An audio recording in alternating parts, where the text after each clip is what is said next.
take a seat. We gotta do some other stuff. Yeah. Can everyone stand for the Pledge of Allegiance, please?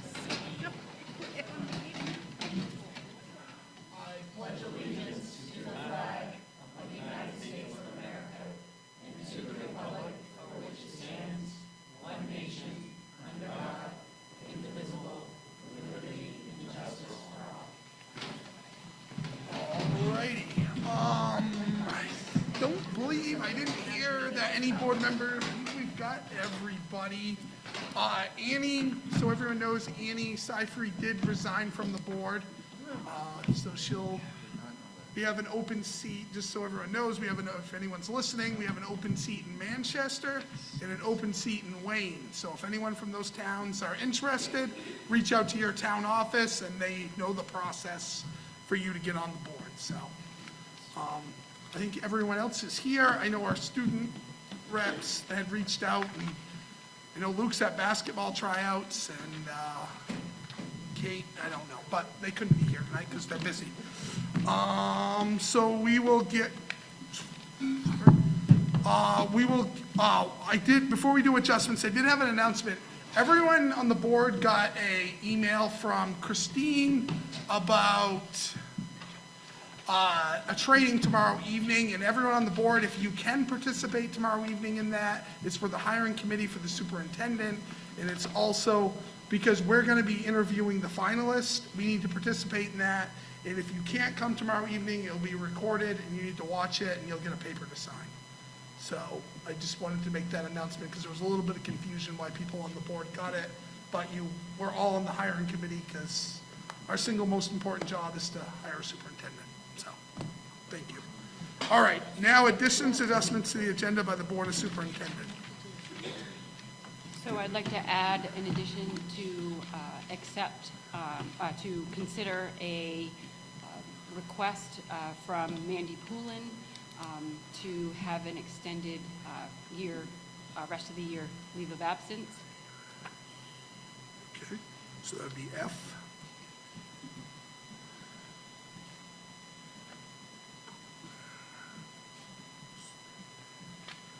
All right.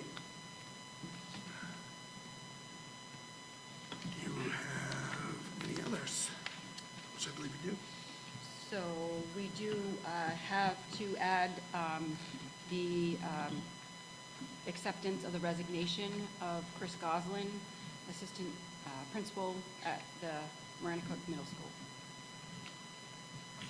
Okay, we are going to add that. Along with that, I think before that, we need to add an executive session to discuss personnel matters.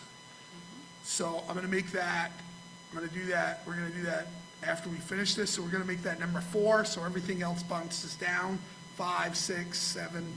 So we're going to make that number 4. So for the minutes. Executive session. Yeah, the executive session is going to be number 4. And then we will make accepting the resignation number 5.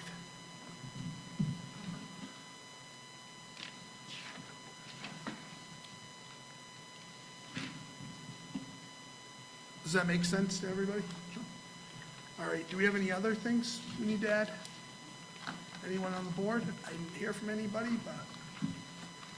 All right, so along those lines, I will make a motion to go into executive session to discuss personnel matters per, we need to cite the statute when we do it. I don't know if I have that with me, sorry. I had written it down, but I know that's part of the rules. My apologies.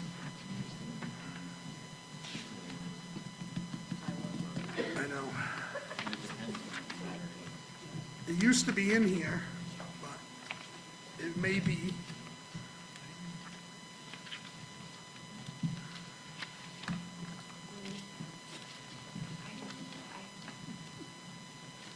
You know what it is? Are you looking it up, Karen? Like 403A something, but I don't know which subset it is. This is like 5 of them, some apply to the schools.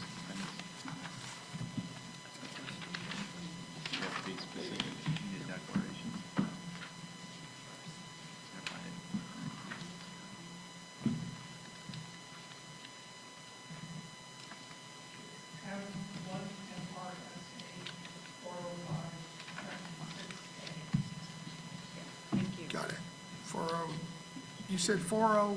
Five. 405, 6. It's right here, Yeah, okay, 6E. good. Okay, 6, yeah, okay.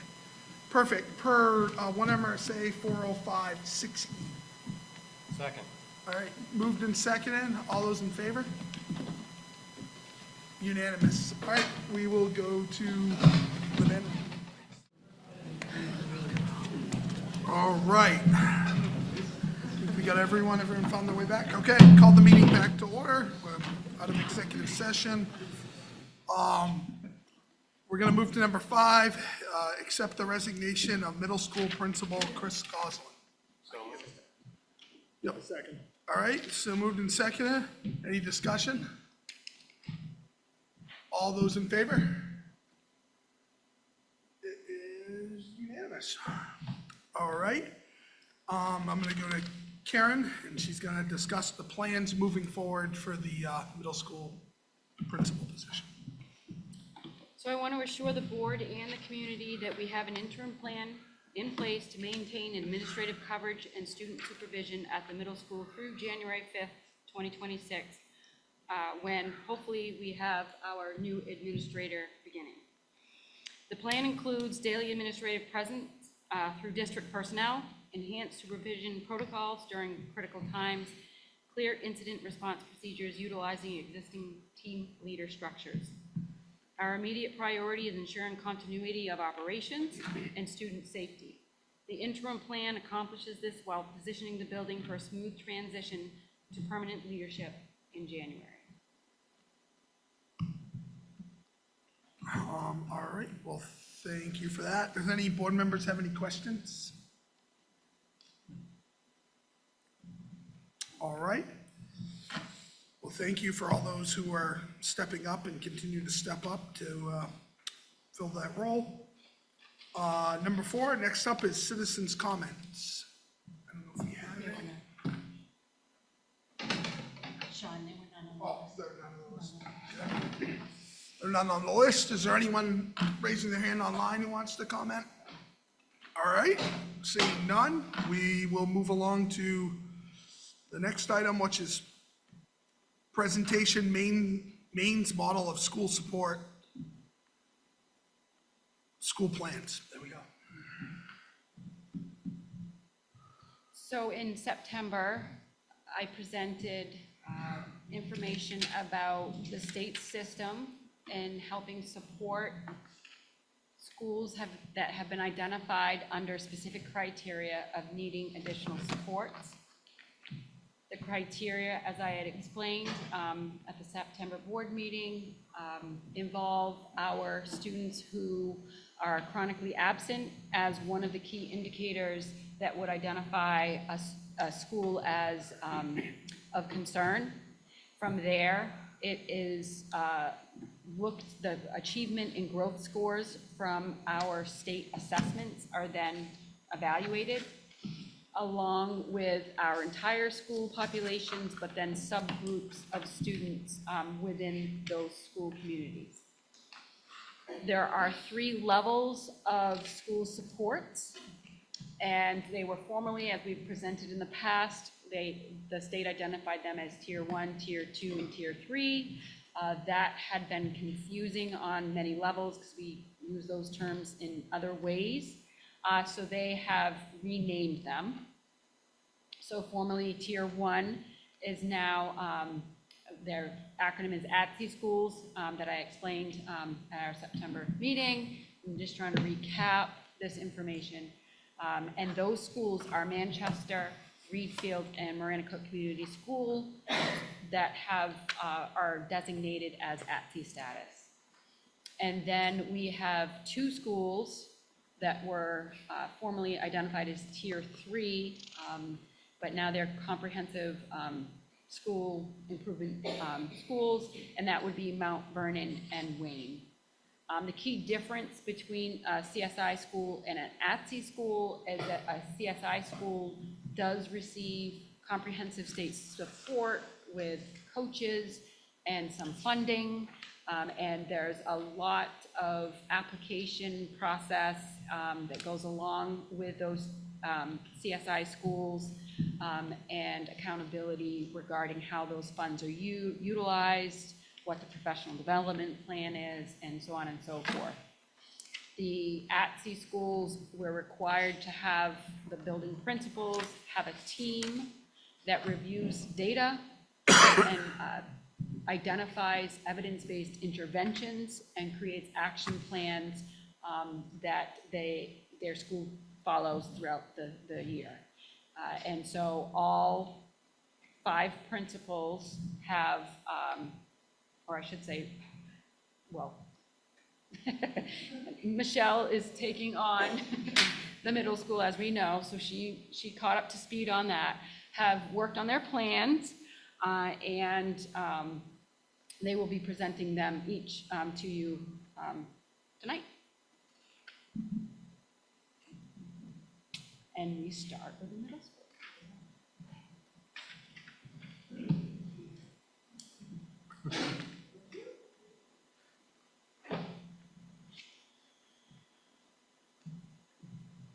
I have a cold. I sound worse than I feel.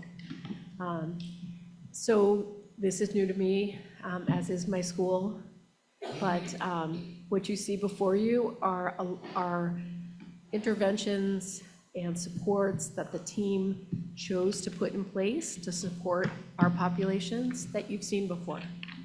So I won't review everything, but because you have seen this, and the bottom line is it takes time. And the things that we put into our plan last year are still valuable and important, and they are making a difference. So we have been contacting home, we send letters, we're raising awareness around issues of attendance and how important it is. We have support services, small groups. I will emphasize instead tonight the major change, which was choosing a new math curriculum and bringing it on board this year. So that too will be a long-term initiative, but that is well underway from day one. There's been training during the school year, despite the many things that we're doing. And, you know, in some ways, it echoes the choices we made at the high school to add a workbook element where students are working with their hands, like moving away from the screen and onto paper again. Again, evidence-based, strong math curriculum that we brought on this year.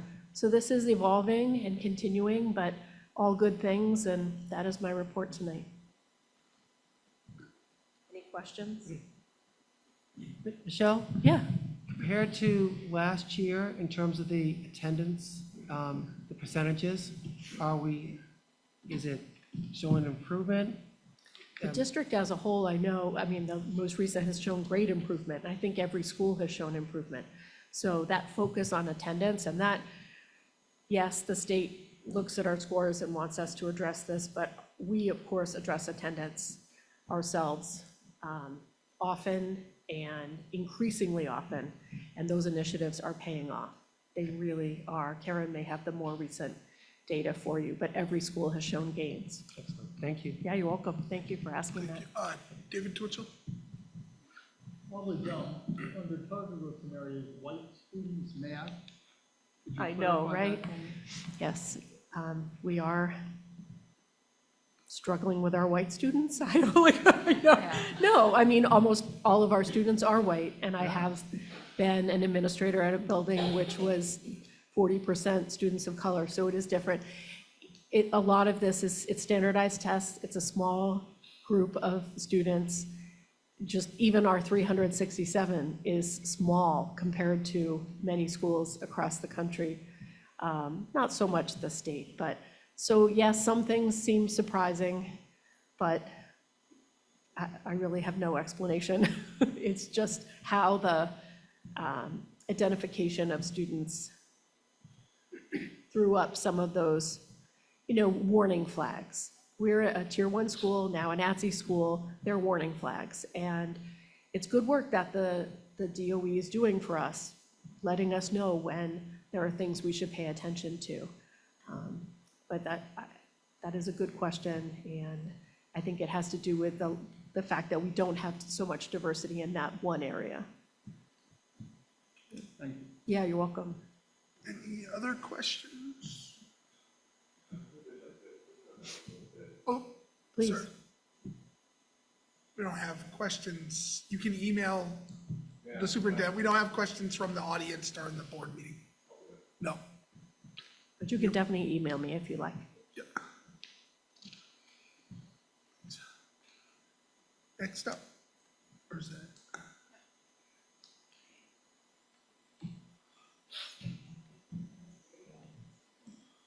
Mr. Boston? Good evening, everyone. So you can see up there on the slide our targeted groups. Once again, similar for last year, economically disadvantaged math, students with disabilities, ELA, we're back to the white students again, and then chronic absenteeism. And like Michelle mentioned, as a collective group, the percentages are getting a lot better. And just to give you an idea with what we do at Reed Field for kids that are chronically absent, we have multiple measures of how to keep track. We get monthly reports from Diane McGregor on our kids and the number of days they miss in a month. We cross-reference that with the school nurse to find out those who have been out for medical reasons. I check with my secretary because some of the parents are upfront of why they're gone. I also use our guidance counselor to reach out to families if there is a significant amount of absences to see if they need help and support. And then we log that information. And then we target kids if it continues because we want to help the parents and not necessarily penalize them, but reach out to say, hey, how can we help you? Because it's really important your child's in school. Some key interventions you can see underneath there. Last year we were doing BAR with grades 3 to 5, and that's building assets, reducing risks. This year we have the entire school doing it, which is making a huge difference. And to give you an idea of what that means, it's anywhere from having lessons in the classrooms to what we have called small block, where the two teachers at a grade level get together and they talk about the kids' strengths and areas that they need support in, and they work toward that. We also have big block for those kids that are struggling even more, and to get a historical or outside perspective from other members of the teams, and those are held twice a month. And then for the students that are very, very fragile, we have community connect groups, which is our social workers, guidance, myself, and our school nurse. And we try to get outside resources for those individuals to give the family supports. Also we have Dreambox, it's an online program that kids can work on independently. We have Bridges core program, materials, special ed, we have Encore online program. And then we have, this year we're using Boost, which is a complement to CKLA. And if you look at the specific goals that we have, we're really taking a look at prioritizing for math, interventions for those kids that are economically disadvantaged, so we can support them. And then also we're looking at every 2 to 4 weeks, we're monitoring IEP goals. We're piloting inclusion models. For 4th grade, we have our resource room teacher working with one of our 4th grade teachers on that. And then regular progress monitoring throughout multiple measures. And then we also have K-5 WIN time, which is an intervention program, which is what I need now. And we have that throughout the school. So it's not something you wait for kids to fail and then you figure out what's going on. You help them in the moment. So all our teachers are working on that. So, questions? Any questions from the board? All right. Thank you, All right. Mr. Boston. Thank you.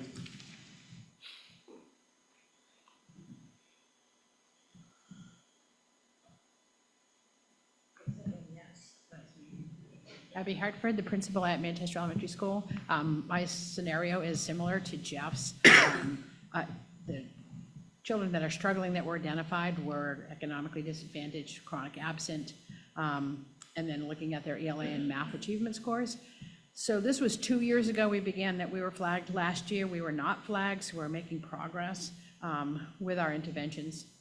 So really, we're continuing much of what we were doing last year and taking a deeper dive look. Jeff talked about BAR. BAR gives you that global picture for all students, for a whole child, and looks at any child or their needs, their strengths and weaknesses, but allows a team to take a look at problem solve and be creative problem solvers for solutions that could help improve their attendance, improve their engagement in school, complete homework, finding volunteers to come in and reread with kids if they're not doing homework at home, and just trying to get all the pieces met in the ways that we can help them. We do targeted, we all do, all our elementary schools do assessments that are very specific to looking at the actual skills each child has. We review that as a team, and myself and the interventionist and classroom teachers, and we look at which children have the lowest scores, and then those are the ones prioritized to get interventions. Interventions are typically every day for 20, maybe 30 minutes in literacy or math or both. And by using those assessments, we're able to really dig down and target what skills they're missing, what they need, and provide the interventions for them. If we have absenteeism, we do all the same things. We send letters home, we call families, we kind of celebrate being at school. We had improvement in that last year significantly. And I think just keep working at that helps tremendously. We have bridges and math in place, K-5 now, so we have a consistent math curriculum that goes from kindergarten actually up through 5th grade, and literacy, we have a pre-K through 5th grade program that CQLA, this is its 3rd year of implementation, and Bridges, it's the 2nd year, K-5. And so I think we're going to see consistent changes and growth in our students by using those good, solid Tier 1 programs. Any questions? Thank you. Yep. Did have one. Oh, sorry, Sorry. David Twitchell, I didn't see that, sorry. Confused something. Economically disadvantaged get priority. If a child, I'm guessing from what I heard is that if a child isn't economically disadvantaged but is in serious need in performance or whatever, they still would get priority. Yes, so we actually look at the scores and the percentiles of where they are and look at the children that score below the 30th percentile in math or literacy with NUIA scores, and we look at their Acadian scores and their profiles in that. And it typically works out, there's a high correlation between the kids in poverty and the lower succeeding scores for a variety of reasons. But any child that is struggling at that level would get interventions. We do have the capacity, which I'm very fortunate that this district, I mean, we could always ask for more, but I have a full-time literacy interventionist and a full-time ed tech in literacy. And then I have a full-time math interventionist at Manchester, and we're able to meet most of the needs with that. That would be the Tier 3 kids, the kids are really below maybe 20th percentile. In addition to that, I have a general ed tech that I can pull in to do some intervention work of the Tier 2, the kids that are like in the 30th to 40th percentile range, especially in the early grades when we're getting those fundamental skills in them, that they can give them another hit with that and give them some targeted instruction and practice. Often it's just practice that they're giving. So we are very fortunate to have the capacity in the staff that we have to really meet the needs of most of our kids. And then sometimes we bring in a volunteer, we have older kids work with younger kids, you have the librarian read listen to a child read. There are a variety of ways that you can get a little extra push for children. We have our math interventionists doing a little bit of homework help for kids to get them started so they're ready to be independent at the end of the day. Just get creative, use every inch of a resource that you have. Any other questions? Sorry. I think we're good. Thank you, Abby. Good evening. Michelle Hood, principal of Mount Vernon Elementary. I just want to start off, I'm just going to talk from the cuff for the most part, because a lot of the curriculum is the same for Mount Vernon, as you've heard from my fellow admins here. But as far as our plan for Tier 3, we're targeting our white and economically disadvantaged students as well. We have focused on these goals for a few years now, and I'm happy to report that we were not flagged for attendance this year.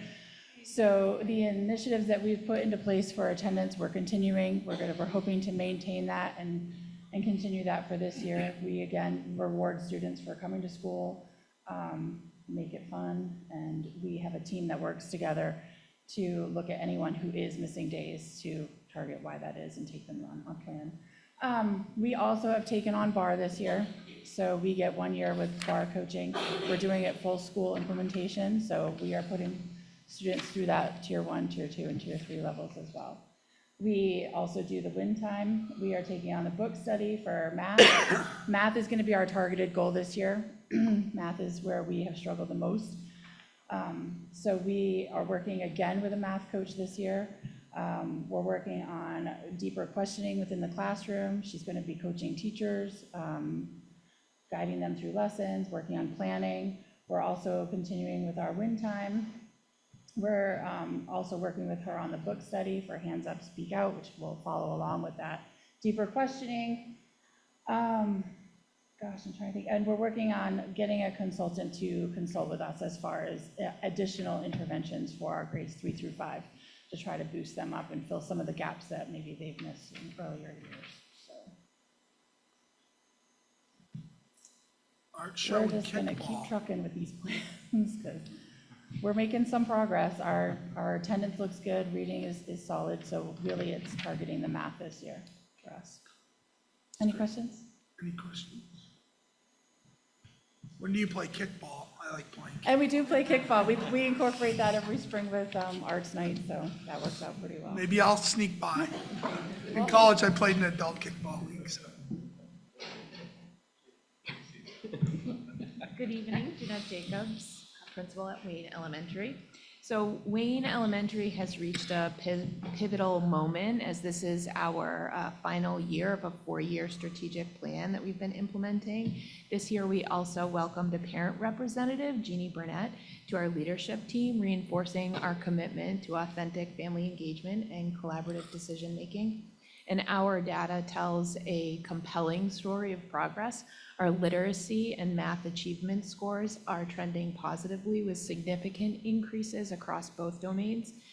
Meanwhile, chronic absenteeism rates are steadily decreasing, demonstrating that our multifaceted approach is gaining traction. Based on our current trajectory and performance data, we anticipate that Wayne will not be flagged in the coming year. That's really a testament to the dedication of our leadership team and the exceptional implementation work of our teaching staff. And they're pretty much synonymous. We're so small that most of the staff is on the leadership team too. However, our success story is not just about numbers improving on paper. It's about the thoughtful, strategic work happening daily in our classrooms and throughout our school community. We've learned that true improvement requires more than short-term interventions. It demands the development of sustainable systems and structures that can endure beyond grant funding cycles and personnel changes.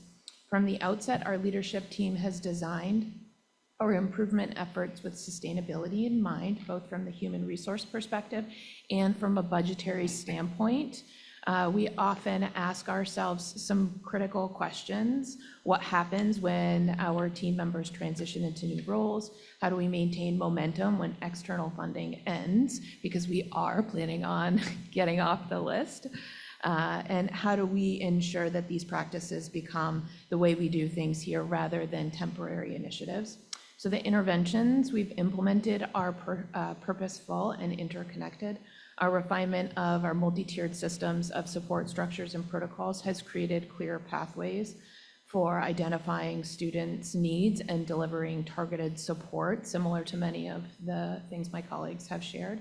Our focused professional development, including book studies, the regulated classroom training, grade span targeted sessions, and conference attendance, has built teacher capacity in evidence-based practices.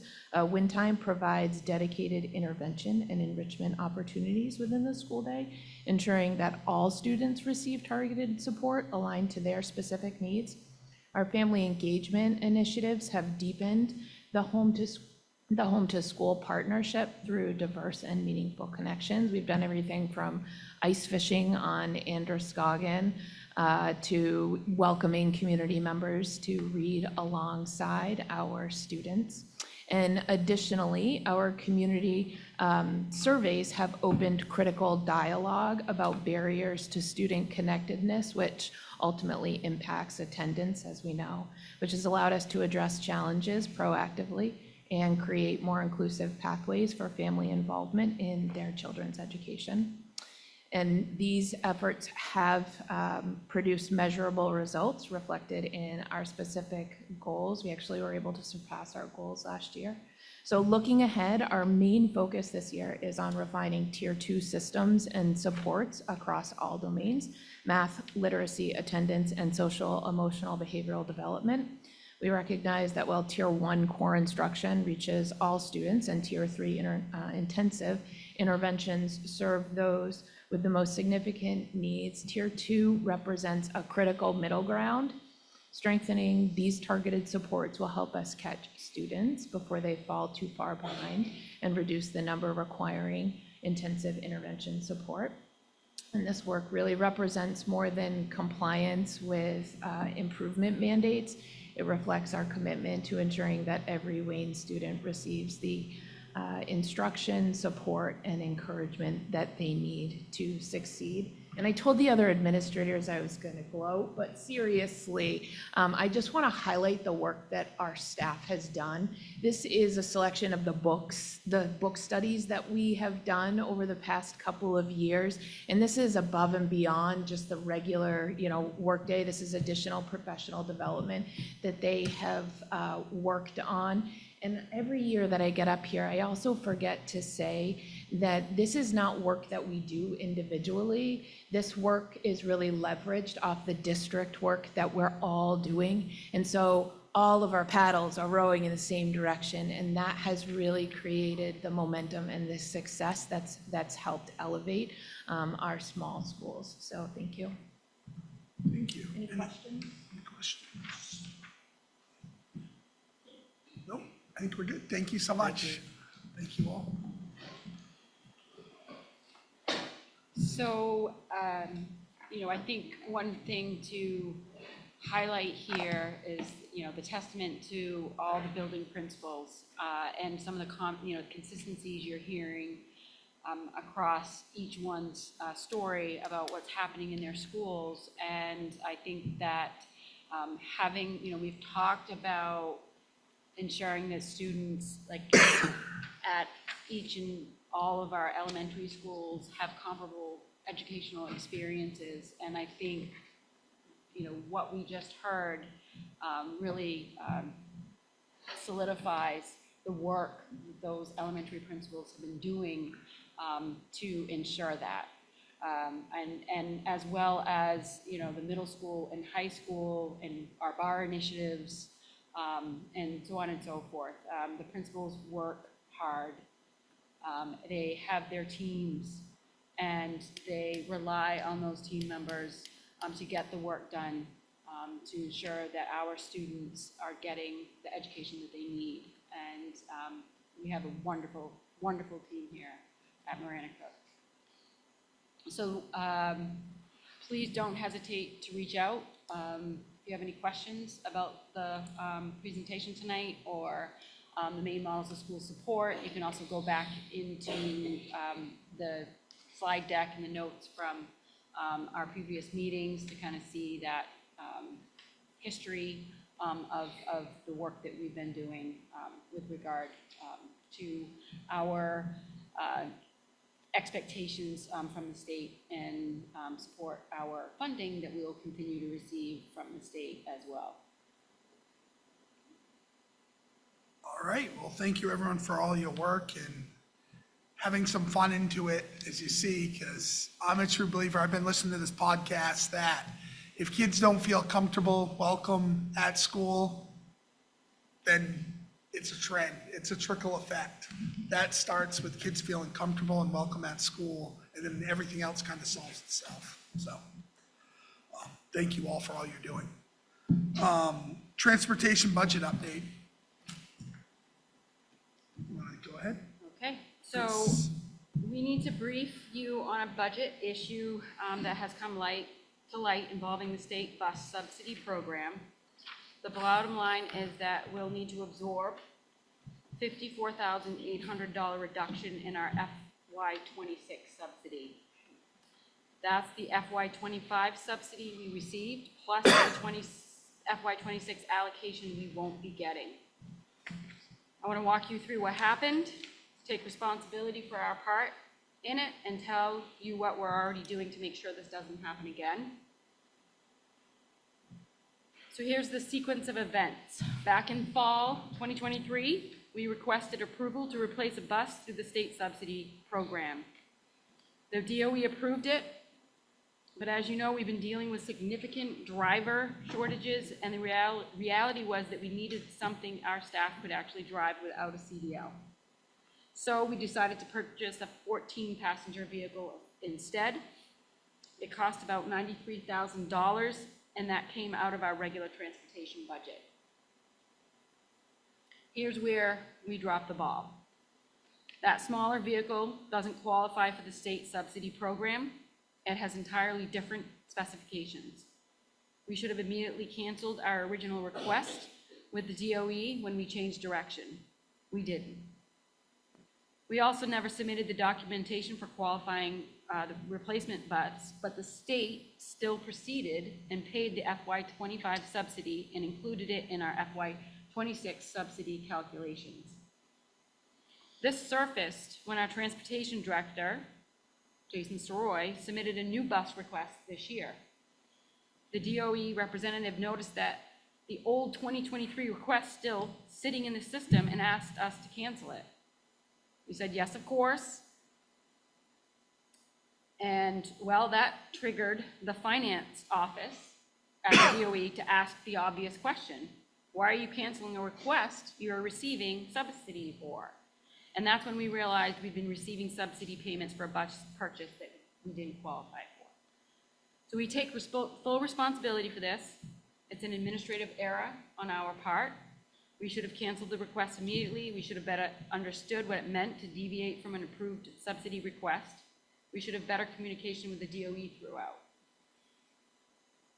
There do appear to be some gaps in the state's verification process. Payments continued for 2 years without them checking for documentation of actual purchase. But regardless of their system, this was our responsibility to manage it correctly. Lessons learned all around for us. Clearly, we now have a better understanding of the process and methods to ensure accuracy. For the DOE, its system should flag when subsidy payments go out with corresponding documentation, but again, that doesn't excuse our end. Here's what we're already doing to make sure this doesn't happen again. We're setting up a better system to ensure regular communication so nothing falls through the cracks. We'll check in with the DOE on active requests and making sure that at any time we need to deviate from an approved state request, we document it and follow through on canceling our updating the original request. We're also making sure that more than one person understands these programs so that we have some built-in checks. It's a pretty straightforward process for improvement moving forward. So we'll absorb this $54,800 impact by not filling an unfilled mechanic driver position that was budgeted for this fiscal year. We are confident that it will not directly impact the transportation of our students. We apologize for this error. It's a significant amount of money, and it shouldn't have happened. We've learned some hard lessons about administrative follow-through and state communication, and we're committed to making sure our new processes prevent anything like this from happening again. Mandy and Jason are happy to answer any questions if you have any. Brian? Was this the first smaller non-CDL vehicle that we bought? So it's kind of the first time out, and Yes, that is and it correct. sounds like the next time we do this, it won't be a problem, right? So Right.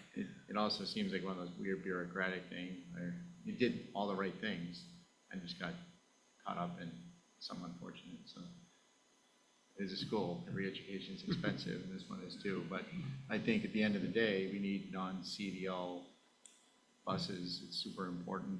People don't like to see 3 kids in a, huge bus. So we've looked a lot at different transportation options, and, parents can't drive kids everywhere all the time, so. Yeah, unfortunate, but it sounds like nipped it in the bud best you could, move forward. Yeah, I mean, the board, as you said, the board voted to buy this Absolutely, bus. yeah. I mean, Yeah. it was a vote, yeah, so It's you nice. hit it all in the head. Eyes wide, all around. Yep. Mr. Holman? Question, Jason, how are we progressing, if we're progressing, in terms of coaches and staff getting trained to use the vans and having them become a viable thing for moving smaller groups of kids? Yes, so actually, I've been doing multiple trainings with staff members. Actually, Jeanette and I were just talking about hosting another one. We've had quite a few different people. I think we're at like 10 people now that have gone through the training, and we have them all ready to go to drive the vans or that small bus as well. Is this being encouraged for coaches and others? I mean, is it just that people coming to you, or is word being put out like, we're looking for this, or this would be a benefit in the position? Yeah, so I'm reaching out to all the principals, the athletic director, with different times where I can host a training session, and then they're sending me names of who wants to be included in that, or, hey, I can't make it that day. When are you gonna host another one? Let me know. Thank you. Any other questions? I think it was really well explained, and glad we caught it now, not later, and we can absorb it. So thank you, everyone, for your work there. Any further questions? All right, I think we're good. Thank you, everybody. Action items. Approval of minutes from the November 5th, 2025 meeting. I move that we approve the minutes from the November 5th, 2025 meeting. Second. Moved and seconded, discussion? Seeing no discussion, all in favor? All right, opposed or abstained? Abstained, 2 abstained, you weren't there. Yep. All right. Next up, we have nomination of middle school principal Michael Mayer. Did I not say it wrong? Michael Muir, yes. Mayer, okay, I'm sorry. Yep. And, yeah, I will ask for a, I move to accept the nomination of middle school principal Mike Muir. I'll second. all right, moved and seconded. Want to tell us a little bit about him? I know some people were on the hiring committee, some people weren't, so some people are meeting him for the first time. Can we vote first and then I can Sure. welcome him? Okay, however you want to handle it. All right, all in favor? All right, it's unanimous. Okay. All right. So with that said, so we are thrilled to welcome Dr. Michael Muir to the RSU 38 community. Dr. Muir will join us at the middle school as the middle school principal on January 5th, bringing insight from East Grand School in Danforth, where he has to go back this evening. He currently serves there as a principal for a K through 12 school, so very small school district in eastern Maine, right on the Canadian border, I believe. Dr. Muir holds a Bachelor's of Art from Colby College, a Master of Education from Lesley University, and a Doctor of Education from the University of Maine. His impressive career spans diverse leadership roles, including MLTI and Learning Through Technology Director with Maine Department of Education, and Education Strategist at Gear Up Maine, and Technology Director of MSAD 54. He also served as President of the Association for Middle Level Educators, or AML. We look forward to the fresh perspectives and innovative ideas that Dr. Muir will bring to our district. Welcome. Yes, welcome. Yes.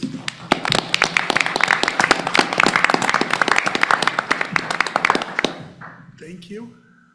If you want to say hi, or there's some people with a face to a name, I mean, I think people know, but, yeah. I've been to that school a few times, I've skied in that area, so you got a little drive, so might as well give you time to When say. people say they don't know where Danforth is, we tell them, you drive to the middle of nowhere, turn left and go another hour. And that's about where we are. I'm principal of a small school, 150 kids pre-K through 12, but they have this amazing outdoor education program and a strong Gear Up program. We do ELO, which is extended learning opportunities. We're different than other districts in that we recognize that given our isolation, our economic development will never expect another large employer in the area. So when we had a chance to expand ELO, we chose to do what we called the missing job pathway. So when I talked to the Economic Development Council, they said, we're looking for young people to come in and take those jobs that most communities have, but we don't. Cabinet installer, mostly trades, roofer, things like that. And so we're trying to find internships for these kids and trying to figure out how do you give a kid an internship for a job that doesn't exist in your area. So those are some of the things we're working on there. My background has consistently been how do you help more kids learn? And I really like middle level education because of that. Even the technology work I did wasn't about the hardware and software, it was about the teaching and learning. And I've been very involved with middle level. I know that one of the things that makes our school unique, and now I'm using our school to mean Marana Cook Community Middle School, is that we do the special curriculum integration, teach the subject areas through the questions and concerns kids have about themselves. Sometimes people refer to this as the Bean process because it was developed by James Bean and his wife, Barbara Brodhagen. And I learned that process from Jim Bean and Barbara Brodhagen. And I've taught it to hundreds of educators across the country and in Maine. And so to be able to come to a school that's received national recognition for their middle level program and to be able to work with them on doing it better, getting good at it, helping the new people learn about it, helping the community better understand it. I'm really excited about being here. Thank you so much. We look forward to having you. All right. Acceptance of donations through November 14th, 2025. I move to accept donations as presented. Second. Moved and seconded. Any discussion? Just want to say thank you to everyone. I see a lot to the food cupboard and always appreciate that. I know food cupboards, I was helping out with another food cupboard and they're taking a lot of use these days. So it's great to see those donations. All in favor? Unanimous. Next up is approval of RSU 38 District Emergency Plan. I move we approve the approval of RSU 38 District Emergency Plan. Second. Moved and seconded, discussion? Are there any updates, anything, is it pretty standard as it's been in the past? So the safety committee, I submitted the update in the, and obviously in the board packet, the safety committee has met, as explained in the letter. We have various stakeholders involved on this committee. We have secondary representative with Mr. Dorman. We have an elementary representative with Mr. Boston, plus Diane McGregor from a district technology, communications perspective. Deputy Van Wyck is on the committee. Sean Drinkwater, facilities is on the committee. Jason Soroy, transportation is on the committee. So we have a core committee. We have, and Erica Wing is also on the committee. So we have, as I mentioned in the letter, set out some goals for this year. We are looking at this as the plan needs probably some more updated documentation and meaning that the forms and templates that we are using for the plan, for example, are probably a decade and a half, 2 decades old. So we need to get a little more up to speed in just some of those aspects of our emergency plan. And really excited to have Deputy Van Wyck. He's already started the ALICE training. I believe he did that at the high school, middle school. Yep, okay. And, and so getting plans in place, we created a Google Drive just for the safety committee and to outline certain things. So it's going to be a work in progress to get a multi-year progress to get to a point where we feel really good about all the elements of the emergency plan. But as I mentioned in the letter, we have things in place. It's standardized. Every building has their plans and so forth. But there's always room to improve.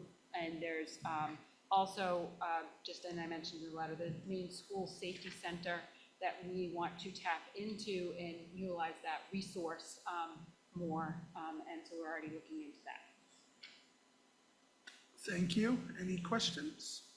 Mr. Sorley? Just a comment that another good free resource is Cybersecurity Infrastructure Security Agency. They'll provide all kinds of physical security and cybersecurity assessments at no charge. So we've done that at work, super helpful. It spans pretty much every kind of employer you can imagine in the state, including the schools. And so probably not a lot that Deputy Van Wyck can already bring to the table. It just leverages different perspectives, and again, it doesn't cost you anything. Yeah. So.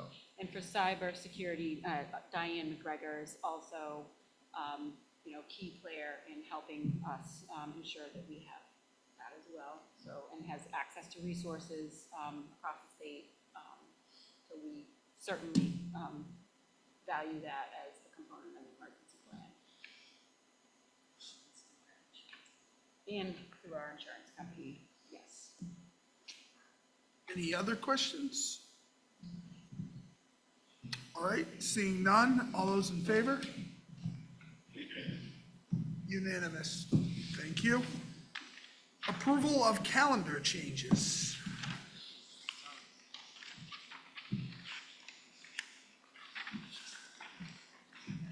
I'll move approval of calendar changes.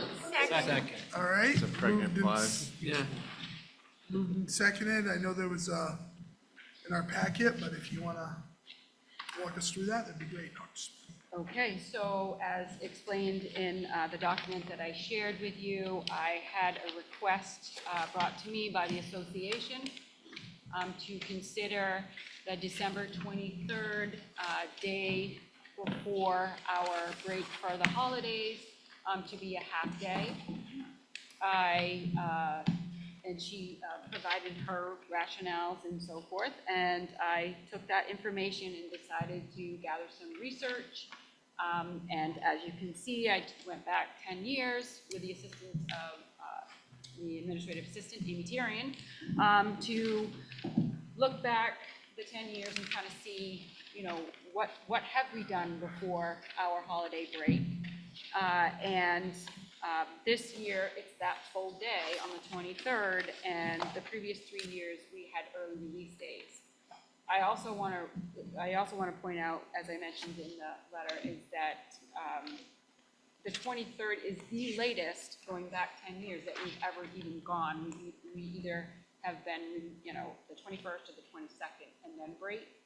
So it's the furthest we've come closest to the holiday that we, in at least a decade.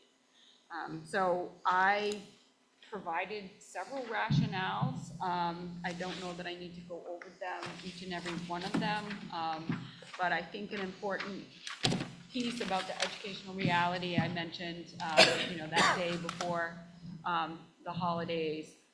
But I do strongly believe in South wellness and community building. And the past 3 years, having that early release day, doing a light meeting with the building principals, and then having the rest of that afternoon for the staff to enjoy each other, build partnerships, and so forth. I think that is extremely important when you think about staff morale, and I will support that anytime.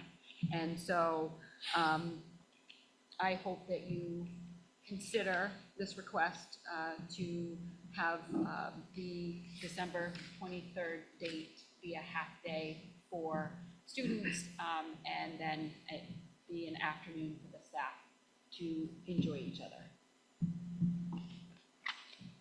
Thank you. I just want to add, I did discuss with Karen to make sure notice goes out immediately. Even a half day, we've done this before, can be a disruption to parents.